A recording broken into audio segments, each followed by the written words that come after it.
Okay. There we go. I feel like I was, this is the first time I left the house in like months. And, Wow. like we get in the car to drive to the place. And so I'm sitting there and Gemma's sitting there and I'm like, what are you doing? Let's go. And she was like, put your seatbelt on. I was like, oh God, yeah, right. I haven't been in a car. So you really have not been going anywhere. Like when you say that, you really mean nowhere. Nowhere. Wow. Nowhere. Wow. Not a store, nowhere. Just outside in my backyard, or a quick like walk to the corner to see what's going on the high street or whatever, and then come back home just like for fresh air. That's about it. Wow. Yeah. Do you feel like when people are hostage and then they get let out of the bunker and they can see the world again? I probably will. I feel like I'm gonna have to ease into the non-restrictions when they happen, Right. I feel like I'm just gonna jump right in. Like I'm still, I feel like like a baby bird. Well, you know what? I watched the Lifetime movie Girl in the Basement. It was about that story that happened in Austria. Do you know that story where the father helped her? Okay, so it was exactly like that story, only it happened here in the United States. And so that's why that hostage thing is on my mind. So I don't know if you felt a little like the girl in the basement when she finally got let out. Sort of like day of light. Not that bad. Like I can leave if I chose to. I just don't want to. Right, you weren't being held captive. Yeah, I'm not being held, but that was your choice. People encourage me to go out and I'm like, no, I'm good, thanks. Yeah, I posted on Facebook that I got my my first shot, and Dan Renzi, who is a nurse, he's like, now you're not going to have an excuse to stay home. Right. I'll think of something. Pollution, Yeah. allergens. You know what? Air. I was thinking about that when we were in quarantine. It was a little freeing in a sense where you didn't really have to do anything, like where normally you're rushing around, and like I had to still go to work because my business was essential. But other than that, I didn't really have anything else. You could not do anything and not feel guilty about it because you couldn't go anywhere. So it was, That's my everyday, Jay. That's my everyday. Even before this pandemic. Oh, it wasn't much different for you. Okay. Yeah, not really. No, not too much. All right. We're really lucky to have Bridget McManus sitting in the green room waiting to come on. So I'm just going to bring her on because we've got much to discuss. And I haven't seen her in forever. Hey. Hi, Bridget. Hello, guys. Hello. We're good. How many years has it been? A gazillion, I feel like. A gazillion. That's accurate. Hi, guys. How are you? It's nice to meet you. Nice to meet you. I was admiring somebody's fluffy cat on Twitter, by the way. All your cat pictures. I'm obsessed. What's your cat's name? My big guy is Bruce and my little girl is Molly. Oh my God. Cat models. They're cat models. Yeah, Bruce is he's a character. He's pretty unique. He used to be really super fun, and then we got this little one, and he's turned into the grumpy old man. So it really fits him. Like he wants nothing to do with her. He's just like, you're way too excitable, and she just wants to be up his ass all the time. Is Bruce a Mancoon cat? Yes, he is part Mancoon, and his mom had a bit of ragdoll. Oh my God, this is my dream. Yeah, so he's got like really interesting markings and a little pink nose still. Beautiful. And Molly is part tortoiseshell, calico, and supposedly part Mancoon. Her dad did not look Mancoon in the pictures, but she's got a lot of that. It's like this is all starting to grow in. So I think like maybe as she gets older, we'll see it. And yeah, she's little though. Like she's only 18 20 months old now. So she's, Oh, she's a baby. She's a yeah, baby. she's like just zinging around You should, the house. you should start a line of cat products called Bruce and Molly. I like those two names together. All we Like would on a sell is tag, I milk. see it. Yeah. I see it on the tag of a cat toy, Bruce and Molly.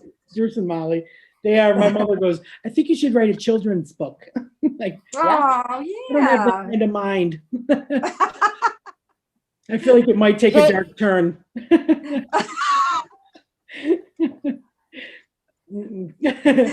So, Bridgie, you managed to stay pretty busy during this whole thing, right? Strangely, yes. I mean, it's not what I usually do. I'm usually on a TV set. My main job, that's what I was doing probably, 300 days a year. I'd be on set, performing on set, because I worked on different talk shows and game shows and late night shows. And so that stopped abruptly March 11th of last year. And, everything just kind of just shifted. I'm in Los Angeles. Nothing's open. Nobody's doing, we're doing virtual comedy. Like I have a comedy show tonight. And what's lovely is everybody around the world can log on to watch. My parents can watch, which is a problem because I have to do clean jokes now, which I do.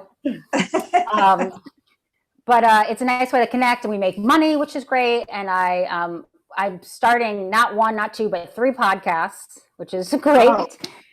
Yeah. Wow. We're taking our TV show, Happy Wife, Happy Life, that we did through Tello Films, and we did it at Lexicon.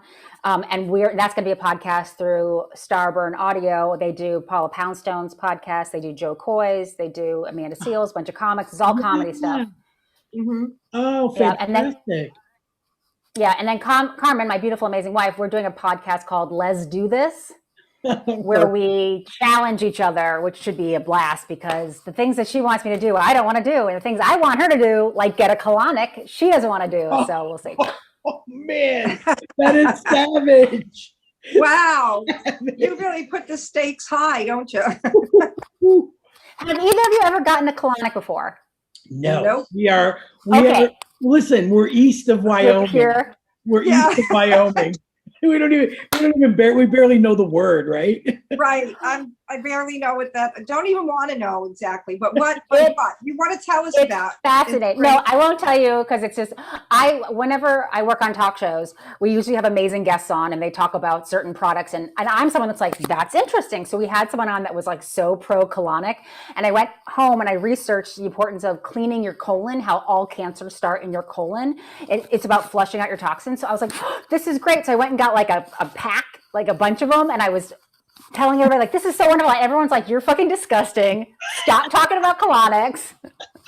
So I don't get them anymore. But I think you should try something. You should try everything once, There's these 2 British comedians that have a show, and one is, I don't know, Bridget, I don't know, like, if you know any British comedians, but one is Ramesh Ranganathan. I have heard that name. Yeah, big Indian guy, like massive beard, lazy eye. He's super, super, super funny. And the other one is Rob Beckett. So he's as white can be. And they did like a show where they like challenged each other to do things, and they were in the States. So of course Rob challenged Ramesh to go with him, and they had to get colonics, and it was all on television. All right. It's terrifying. Tube up their ass, whatever came out, they were commenting on, that looks like a mushroom. Did you have mushrooms? Did we have mushrooms on the steak the other night? Like all that kind of stuff. And I was just like, I couldn't even handle it. This is the last thing I'll say about colonics, and we'll definitely move on to a different subject. But supposedly there's 16 pounds of toxic poison in your colon, because everything, it's just like any kind of pathway, like you have to clean your sink, and so it flushes it out. So your stomach goes down immediately. It just gets flatter because you don't even realize it. You're like, oh, shaking the tire in your stomach, like I just don't feel good. Some things are just never getting out. We don't have to talk about it anymore. I just think it's fascinating. Nobody wants to do it except me. Whatever, it's fine. Is this something you do at home, or you go? No, I used to go someplace to do it. My mother-in-law thinks that like I'm too lazy to poop, and that people pull poop out of you. It's like, that's not what it is. It's a doctor. It's a colon hydrotherapist. It's a doctor. I don't do it anymore. I did it like 2 years ago, and I was like obsessed, and everyone I knew, I kept making like fake gift certificates, and I'd send it to people for their birthdays, but they were fake. And then everyone was like, stop sending these around, but nobody was going to use them, so they're just fake anyway. They're just props. Oh, Bridget, that's fantastic. That is. Thank you. We just drink whiskey. We intake in the Whiskey Rock Lounge, right? Yeah. What are you drinking anything interesting today, Bridget? I'm drinking water because I have a show in 3 hours. So I have to be sober for my show. Sadly. I know, Jay, honestly, you're the only one that's drinking. I got my first vaccination today, and congratulations. That's huge. A friend of mine said, don't drink today if you can help it, because you might have a headache and you just don't want to make it worse. So don't.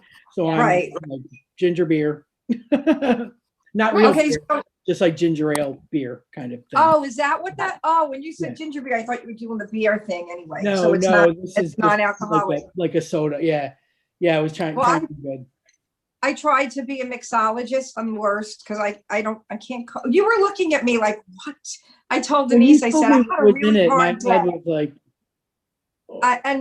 I know, and it's coffee infused vodka with Chambord and chops on the rocks. It looks pretty. And coffee. It's amazing. Great idea. Maybe this is a colonic in a glass. I'm not sure. I'll let you know. I get an email from the property manager. There's a blockage in the dryer vent, and it's at my apartment. And I'm like, of course it is. So hence I just started making I became a mixologist when I got home. Yeah. So I don't know. I'll let you know. By the way, Jay, Art's Plumbing. Art's Plumbing. Yeah. I need a plumber. I wouldn't have thought I needed a plumber for the dryer vent, but that's exactly who I need. Yeah. So there you go. That's my tip of the day. Call Art's Plumber. They have I know their trucks. They're famous. They are famous. I work there. Wow. What? My bestie's husband. Yeah, my bestie's husband owns it, and I got laid off when I was a case manager for about a year, and they gave me a job till I was able to get back in at my insurance company. That's fantastic. How cool. I'm so versatile. Well, they told me an illegal elbow pipe blocking the vent. I'm like, what? Like, I didn't put in an illegal elbow. Is this the first time they're changing or cleaning the vent out? Because I just only moved here two years ago, and no one said anything about it before. So anyway, I dealt with that literally like it was 9 minutes to when I was getting your email. So I just started dumping stuff in my glass. So I was excited to meet Bridget, and I had to get By the way, your hair looks amazing today. I am so jealous. I want to touch your hair. It's gorgeous. I just kind of did this to get ready because we have a comedian on the show today. I have to get in a happy mood as I'm leaving work, like miserable. And I said to the property manager, give me the guy's number. He lives in the building. I promise I'll stop talking about it now. And she's like, I go, no, it's okay. I'll be nice to him. You can give me his number. I promise you. She goes, we're just the messenger. I said, I know, it's the don't kill the messenger thing. So anyway, I got in a happy place for Bridget being on the show today. So wait, is it resolved? Is everything fixed with the pipe? He told me it's going to be just a 15-minute fix and not a big mess. That was my thing, because they just reconcreted the building, and that was a big mess, even though it was on the outside. I complained about that on a former show. So I think I told Denise, all of a sudden there's this cloud of cement dust coming from underneath my sliding glass doors because they didn't seal it off right. So anyway, I think it's resolved. Thank you for caring to ask about that. I do care. You have to tell the end of that story. I'd be devastated if I didn't know. It will be resolved tomorrow, but it's an easy fix. So it's an easy fix, but I didn't know driving home what it entailed because no one was calling me back. Anyway, so you've been busy working, which is great because I haven't had too many shows, but I have some virtual shows coming up that I'm going to be doing. And the live shows were like partial capacity. Did you have that at live shows or? No, the only thing I got even offered to do, my friend Kristen Baker, who she's the president of Tello Films. So she did a lesbian Christmas movie. And so I was the virtual wardrobe stylist for the whole thing. Because sometimes I do wardrobe since I'm a person that's gained and lost 70 pounds 3 different times. So Wow. I know what it's like to gain weight and lose weight and then also like not like your body and have body dysmorphia. So what I usually do is, it's always just been referral from friends. Anybody that has gained weight or lost weight, I will go, I'll make them a mood board. I will pick out stuff online, or I will go, back when the world was open, I would go shopping for people because people are embarrassed to go shopping. And then I would bring things to their house. And I would take budgets that were like $200 versus a $5,000 budget I had one time. And I would find pieces and whatever. And then that way people could try things on the comfort of their home. I could talk about tailoring and then bring them back for them. So I did this for this movie. And one of the cast members got COVID and they adjusted the cast and they said, do you want to come to Nashville and be in this movie? Which of course I do, but there's no way that I was going to get on a plane. So I didn't do it. So I've just been here the whole freaking time. I'm going to blow my nose. I apologize. I can't even believe that's something that you can do virtually. That's amazing. Oh yeah. I mean, it's online shopping's easy. You look at all the measurements and whatever, but I think, I was a person that was always kind of scared of my body because I was heavy and I was made fun of a lot. And I just decided to like flip the switch and be like, no, we shouldn't be scared of ourselves. We shouldn't be scared to wear color. We shouldn't be scared to, if you want to be flashy, people like even my wonderful, amazing wife, like she recently lost some weight and it's like, it's okay to put yourself out there. I know we don't look the same but put out your energy because anybody that we are connected to as artists, it doesn't even matter what they look like. We're connected to their vibe and their energy, right? Pretty much. So that should just be another, Right. It's very true. On Kristen's film, we were just talking about Christmas at the ranch because I was messaging with her a little bit about it. And what a cast it is. Like, oh yeah. Lindsay Wagner. I have her home address. It's a nice house. Wow. The Bionic Woman. She's gorgeous. She's gorgeous. She would honestly. I feel like she's not changed a bit, and she's got one next to Sharon Gless. She's got one of the most recognizable voices to me. Like I can close my eyes, hear her voice, know exactly who it is. Yeah. Like it's really weird. I feel like I grew up with her. Like I had the doll, man. I had the doll. So she's iconic. She's absolutely iconic. So yes. Yeah. Was it intimidating? I've worked with a lot of kind of really big people and luckily I don't, my whole thing is everybody's different. And when you're in this position where someone's going to pick out what you're wearing, you could be a little vulnerable and scared, or you could be very aggressive, but like, this is what I want. She is a woman that knows what she wants. She knows what looks good on her. So immediately we had a call and she just told me everything. This is what I want you to accentuate. This is what I want to hide. So it was just business. It was so easy. And then I went over to her house and I, because of COVID, if anything got mailed to me, I would drop it off at her house. I'd wait in my car. She'd send me pictures of what worked and what didn't. And then I did pick up, but she could not have been lovelier. Lovely. Oh, that's so good to hear. Like you can't, Yeah. But Jay. Because there are some train wreck celebrities. Like I've worked with people. There's some terrible people. Yes. But where can we? You've been lucky though, haven't you, Bridge? You've been like. Say that again. You've been pretty lucky. Like you've got to work with Queen Latifah, another. Yeah, icon. She was the best boss. So I used to work on her talk show, the Queen Latifah show, and I ended up being I was her warm-up comic and then her sidekick, and she was just an angel. Like when our show ended, we ended it after a season and a half. We were supposed to continue for the rest of the season, and she paid everybody on the crew out of her private bank account an extra month's salary from her New Jersey bank account. Like she's just like a lovely, smart, wonderful person. And then you don't hear that. Like there are train wreck stories out there. I bet. I have. I'm not gonna tell you. But people that are like, I used to think were so cool and I got to work with them and I'm like, yeah. And then I was like, oh, that's an awful person. So, wow. Bummer. Yeah, you do. It's disappointing, right? Isn't it disappointing? So, especially if you really like them and their work, and then you meet them as a person, and they're not really what you expected as a person. I don't. Yeah, I think. I haven't really had many of those. Jackie Warner was the worst. Really? Yeah. You worked with Jackie Warner? We had her on the show for probably about 8 Really? minutes, and I just looked at Tom. Oh, wow. Hang up, Wow. hang up. She's like, Yeah. hang up. She had some things going on. You know, I think that we have this idea that like celebrities, you put them on a pedestal, like everything's great for them and they're all wealthy and they're all happy. And then when you meet them and they're a mess like everybody else, we're like, we hold them to even a higher standard. Like, what's wrong with you? You have everything. And it's like, not everybody's happy. Not everybody's wealthy. Everybody has problems. Some people are just not raised properly by their parents. So I just have compassion. I'm like, oh, you are so successful. You have Oscars and you're an asshole. You know? Yeah. Lucky you.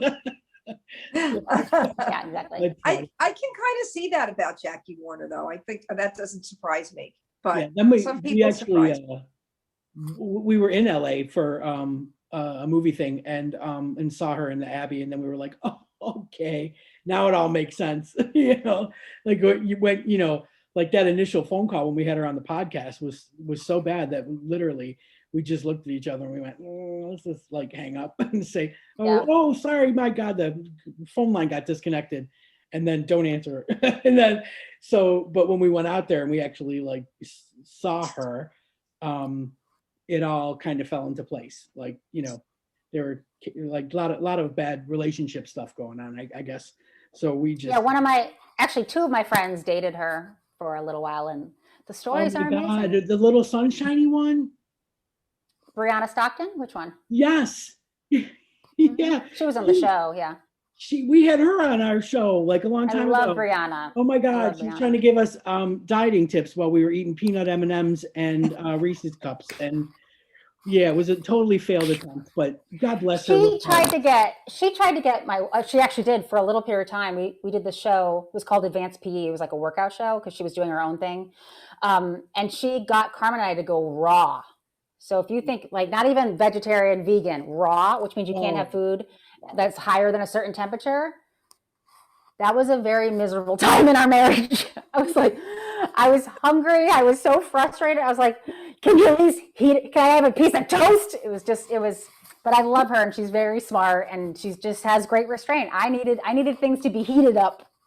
I needed my food. Was that during the colonic time or was that a different time? No, the colonic time was later. Much That would be later. hard on a body to be doing all of that, you know? Oh my God. Oh yeah. Big time. I'm still stuck on that. Okay. Sorry. That's funny. So you, I have to tell you though, I loved Maybelline. Isn't that so dumb for me? Oh, Maybell. Yeah, Maybell. Maybell. I'm sorry. Yeah, that was. Oh, that's fine. No, don't worry about it. No worry. Carmen named it. My wife named it. That was like one of my all-time favorites. Like that right there was worth my whole year's subscription to Tello. Thank you. It was so good. But you had so much to do with that. Like did you write it? You wrote it. I wrote it. I was Chris and I produced it together, and I starred in it. And my wife wrote a song for it. It was the theme song that ended up getting an award nomination through IAW something. I forget what the award thing is. Kristen won Best Director at Rain Dance. It was pretty awesome. It was great. I watched a movie on demand that one of my friends was the producer of. So it was a big time movie with big time actors. And I love romantic stories. That's like, I want to watch a romantic story and cry. Like I'm that kind of person. So I won't name the story. I won't name the movie because I don't want to call out my friend who's the producer of it. But I was crying and my wife came in. She's like, what's wrong? Like I was crying like somebody ran over my dog. Like I was like hysterical. And she was like, what's wrong with you? I was like, they didn't end up together at the end. I was just heartbroken. And so she goes, well, why don't you write your own story? So that was the catalyst that made me ended up writing Maybell. I was like, oh, well, let's write a story where people are torn apart. It's not about them being gay is bad. It's just more like life happens. You go in different directions, but if you still love someone and you're connected, then you get brought back together. It was Nice. Nice. So good. So good. And Thank you. every little thing about it, like the setting, the sets, whatever little house that you were using, the acting, like everything was just so good. Like I remember when I finished watching it, I said to Gemma, that needs to be somewhere else. Like I love Tello, don't get me wrong, but it needs to like people need to see this kind of that. Yeah, I'm making it into right now it's set up as it's like a web series. It's a 6-part web series, but I have it as a feature. So we have been talking about doing a feature. Yeah, I also have a feature I talked about with Kristen Baker about it's a lesbian wedding movie. So there's a lot of projects coming up that have all female casts or stars. It has lesbians in it, if not the star of it. So there's some things that are coming up. But thank you. That was a passion project. A lot of the house was decorated from stuff we brought from home. We shot it in Nashville because that's where Kristen lives. We stayed at her mom's house. You know, so it was a labor of love. But it was one of my favorite projects. Things. I mean, when Kristen for a while there, when she was doing the Sundance thing, she would stay with us here. Yeah, see? Yeah. So yeah, it's all interconnected, you know, like everybody gotta help each other out. So that's amazing. It's a small community. I mean, I've had a lot of, so I have a writer's, I have a literary manager, and I've been shopping some projects around, and there was a project that I almost sold to Lionsgate, which whatever. And so I've had a lot of meetings, and when I would go into these great meetings with development people, you would be surprised, the higher ups at all these major networks and studios are lesbians, and you're like, I knew it.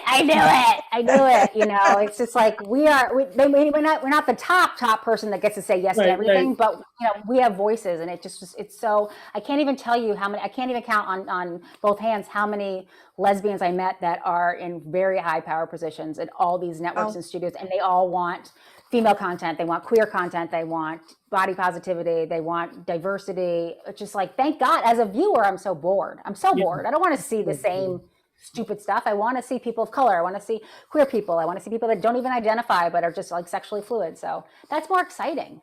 It really is. Yeah. It's more reflective of the society that we're living in right now. You know. Thank you. Like life is not a Dick Wolf series. You know what I mean? It's not a Chicago series. So it's just like, you know, geez. So yeah, I totally agree with that. I think it's so important. Like we were looking for stuff, you know, like to we got like a new cable box and lost all our recorded stuff, so we had to go through like by memory, you know, and then we were like, well, let's see if there's anything new or whatever. And we were watching 911, you know, with Angela Bassett, and we were saying how there's like absolutely no chemistry between her and her husband. But then we decided we were just kind of like, okay, not this one. Let's watch the spinoff one with Rob Lowe. And there's like a trans man in it. And oh my God, he's absolutely amazing. And it's like, it's into the story, and that's mainstream on a main network, you know, like a big network. And it took me like 3 episodes to process it. You know what I mean? So it's like, it's awesome. Yeah, it is. It's a good thing. Are you guys RuPaul's Drag Race fans at all? I am. Yeah. So are you watching this season? Yes.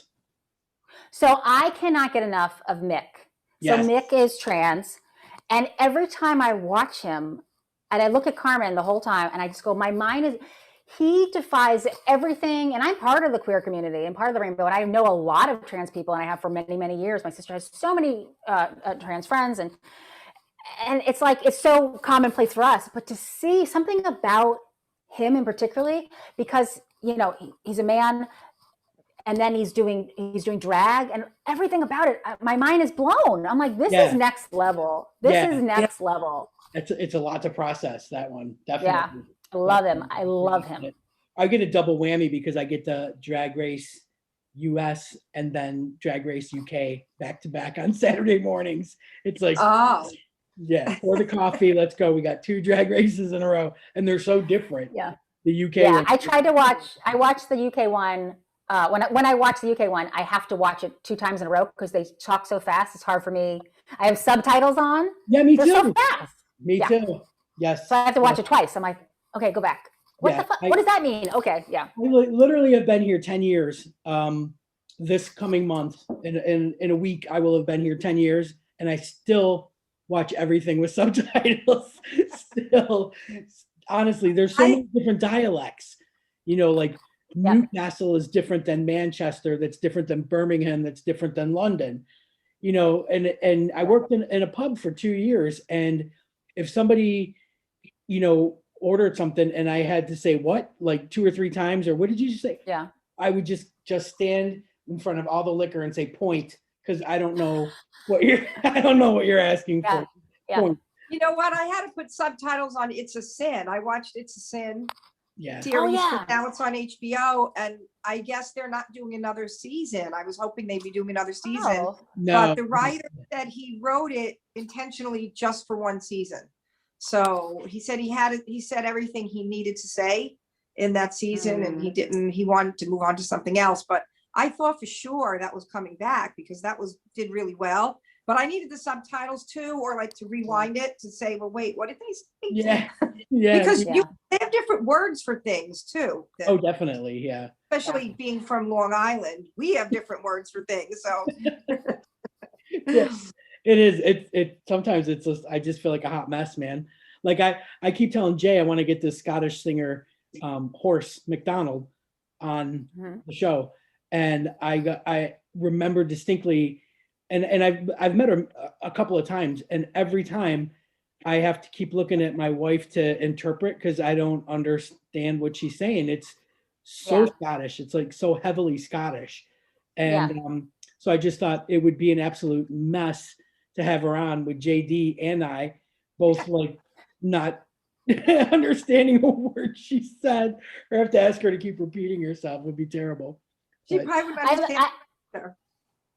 She I probably was going to wouldn't ask. understand us either. Yeah, sorry. Go ahead. yeah, she would. No. I just want to know how happy are you that you left 10 years ago, that you're not dealing with the United States? Like, do you feel like you won the lottery with that? Yeah, a little bit. Yeah. A little bit. I think about you a lot, actually, when things, are on fire here. And I'm like, Dad, she left us. She was like, I'm out. She got out. Yeah.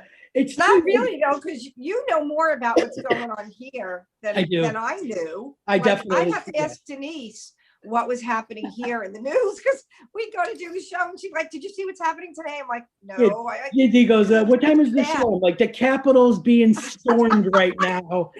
Probably not a good night for it." Yeah, I had to do Aaron Foley's Gays R Us show. We do a show together every month. It's the first Wednesday of the month, and it was the day that they attacked the Capitol, and it was like, how do you do stand up? How do you not, like, I want to be watching Rachel Maddow. I want to be watching the news. I don't care about like, so my mom sent me this, like, who fucking, yeah, but we had 100 people watching, and I'm like, you people are idiots. Go watch the news. Go tell us what's going on. Exactly. It's crazy. Like I'm so glad that there's still like a lot of stand up and stuff going on too, because I've been watching a couple of different documentaries about comedy. I watched the when Mitzi Shore passed away, and there was like a big documentary about the Comedy Store and all that. I watched that. Yep. I watched Mike Binder's documentary on comedy, and me, as a woman, like it was a lot of what I already knew. Like that environment's fucking toxic for a woman. It is incredibly amazing, but yet a guy will be like, what about it? Who else knows about that? I mean, like they know, they don't do anything about it. They just perpetuate it.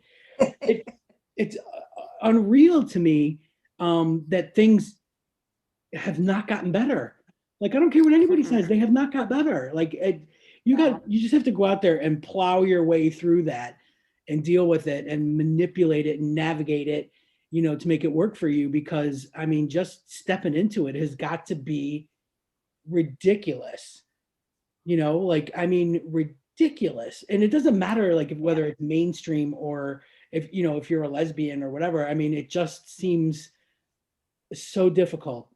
I just this morning I was reading about Chris D'Elia, like another one. So it's just one after another, like Louis C.K., like one after another, and they keep giving them shots. Like, wow. I mean, just the idea, forget it, like even just the sexism and everything else, the fact that you could get no stage time or whatever. The environment is you come at night, they pay you in drink tickets, everybody's drunk, people are usually on drugs. So you add that element. I mean, it's like at the end of the day, it can be unsafe. Like I would host at the Carmen and I actually met at the Comedy Store. And I would host a show on Friday nights that would start at 9:00 and I wouldn't finish till 2:30 in the morning. And then you'd be walking down Sunset at 2:30 in the morning and people were like, "Oh, you're funny." And it's like this very hostile environment. And the thing is, like, I love live performances. I love performing at the improv, whatever, because I get to like be with people and climb on people and be, you know, whatever. But there is this weird thing. It's like, if you don't like a music performance, you're not going to heckle somebody, right? You're not going to, you might leave. But there's this idea of like, whatever I think is funny, you owe that to me. And so there's like real hostility, and it's been at times scary. And I think that's another reason why a lot of women, you know, not only do we not get the opportunity, we just don't. Like, I'd be at the beginning of my career many years ago, I would be the only woman on the bill. And I think actually coming out as a lesbian gave me a bubble, because nobody, not that anybody wanted to date me, but nobody would fuck with me because they're like, oh, you're a lesbian. People used to think that my bit, it was a bit that I was just pretending to be gay. And I was like, no, you know, so that I actually was able to stay in rooms, but then I would just be there with the guys. And I was like, it was just stupid. It was just really elementary, stupid talk. Not all of them, but some people. And you're like, why the fuck? Why do you say women aren't funny? This is, everybody gets on stage, they all talk about their dicks. All they do is talk about the dicks. And it's like, fucking, it's just like, I don't want to hear about anybody's dick. I don't want to hear about, like, why is your dick so important? It's just, it's boring. And then it's the whole idea of like, it's all men. It's all men. Stupid. It's just so fucking stupid. It's one of those things where, I mean, like, I just think about it because I did like one show, thank God that it was at a lesbian nightclub, like a stand-up show, but it was at a lesbian nightclub. So it was, but I thought about, after I was watching all this, like, man, you got to really want it to put yourself through that night after night, you know. That's just brutal. So kudos to you for keeping it going, and, you know. Thanks. Really, and Aaron and all people like Suzanne, and, you know, I mean, it's so difficult. I just noticed the clock. But this has been so fun. I know you got a show too. I don't want to keep you. And my nurse told me I have to go take 2 Tylenols and drink a lot of water before I go to bed. So yeah, I am so thankful and so happy that you agreed to be on with us. And I'm so thrilled that you keep on doing what you're doing, because any opportunity that people get to see you, they don't even know how lucky they are. Oh, you are the sweetest. It's always good to see you. You are the best. I'm your biggest cheerleader. Congratulations on all your success, my darling. And the shot, I'm so jealous. You got the fucking first vaccine. What the fuck? She's so happy about that. I know. Not much. It was very nice to meet you. It was nice to meet you. Good luck with all the plumbing going on. Yeah, I was like, can I vent about my vent? So you know what, Bridget, I'm going to keep you updated on this situation. Let you know that her vent gets unclogged. Please do. Like I appreciate that. All right, ladies, it was lovely. I love you. I miss you. Jay, I will talk to you soon, buddy. okay. So long, girl. Bye. Bye.